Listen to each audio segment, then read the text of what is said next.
Aujourd'hui, nous vous invitons à nous accompagner dans la découverte d'une tradition régionale suisse, les Silvesterklause à Urnecht, village sympathique du canton d'Appenzell-Rhodes-Extérieur. Notre voyage débute par une traversée de la Suisse en car.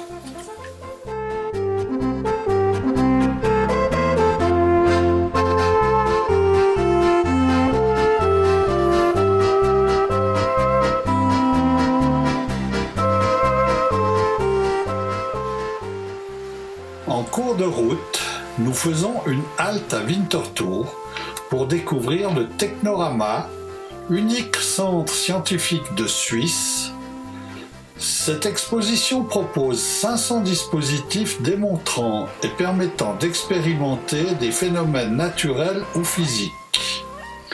Elle est complétée par une très belle exposition de trains miniatures.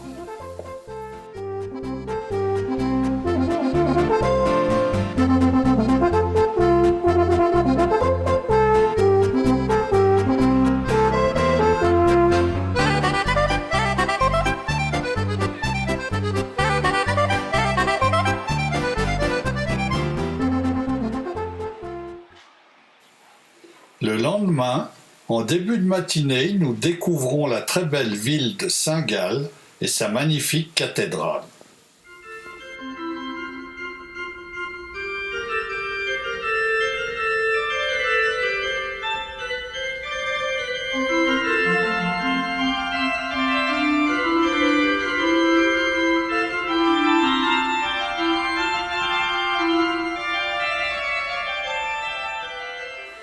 Ensuite, l'excursion se poursuit jusqu'à Appenzell, où après le repas, nous avons le temps de partir à la découverte de ce lieu qui symbolise parfaitement l'idée que l'on se fait de la Suisse primitive où se trouvent nos racines.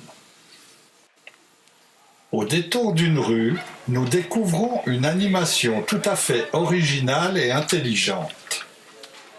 Plutôt que de détruire bêtement les sapins qui ont servi à célébrer Noël, le Kiwanis Club local organise un atelier de recyclage accessible à tout le monde, où ces arbres sont transformés en petits objets décoratifs qui sont vendus ensuite au profit de cette association. Cette activité purement bénévole permet aussi aux générations de se rapprocher et de transmettre son savoir aux plus jeunes. Il est temps maintenant, après quelques kilomètres de déplacement, de découvrir les Silvesterklause, but de notre voyage.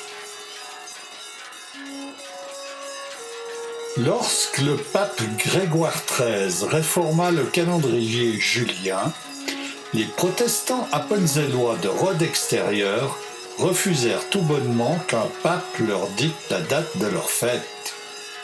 Ce n'est que contraints par la constitution de la République helvétique de 1803 qu'ils durent adopter le calendrier julien et ils choisirent alors de célébrer 2 fois la Saint-Sylvestre, le 31 décembre et le 13 janvier. À cette occasion, les Silvesterklause, rassemblés en groupes de 5 ou 6, vont de ferme en ferme habitées par des familles appenzelloises de vieille souche, car les citoyens de fraîche date et les résidents secondaires n'ont pas droit à ce privilège. Pour présenter aux habitants leurs vœux de bonne année et chasser les mauvais esprits de l'hiver. Cette coutume a un rite immuable où les Klause commencent par entonner un Tsaurli, chant traditionnel appenzellois dépourvu de paroles et interprété à plusieurs voix. En général, 2 ou 3 Tsaurli sont yodelés avant d'entamer une séance de sonnailles au moyen des cloches portées par chaque Klause. Après ce concert, les hôtes offrent à boire aux Klause, qui sont obligés d'utiliser une paille pour boire, car ils ne retirent jamais leur masque. Un dernier concert de sonnailles termine la cérémonie, Puis chaque Klausé salue les membres de la famille et présente ses vœux avant de partir en trottinant et en agitant ses cloches. C'est à ce moment-là qu'est remis en toute discrétion un billet qui permet au groupe de financer les costumes et de se nourrir.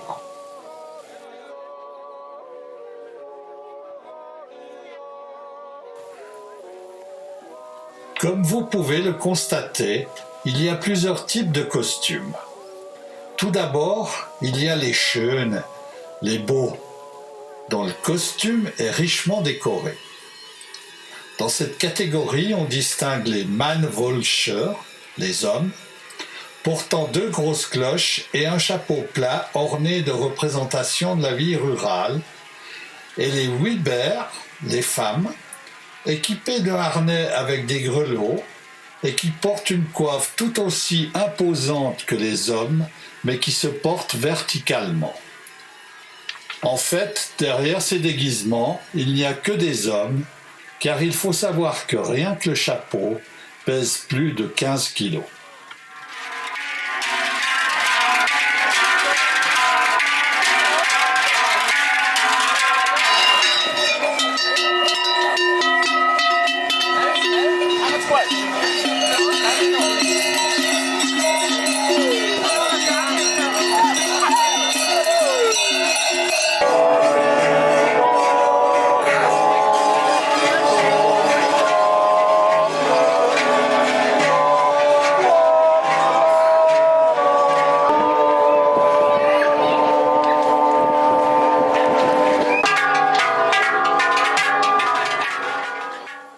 Il y a aussi les Schwüchte, les naturels, avec des masques en écailles de pin et des ornements végétaux comme des branches de sapin.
l'opposé des schönes, il y a les wüste, les vilains, dissimulés derrière des masques terrifiants et dont le costume est fait de matériaux naturels tels que mousse, copeaux de bois, brindilles de sapin.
En fait, derrière leur masque, tous portent le même message de réussite et de bonheur à leurs hôtes passagers.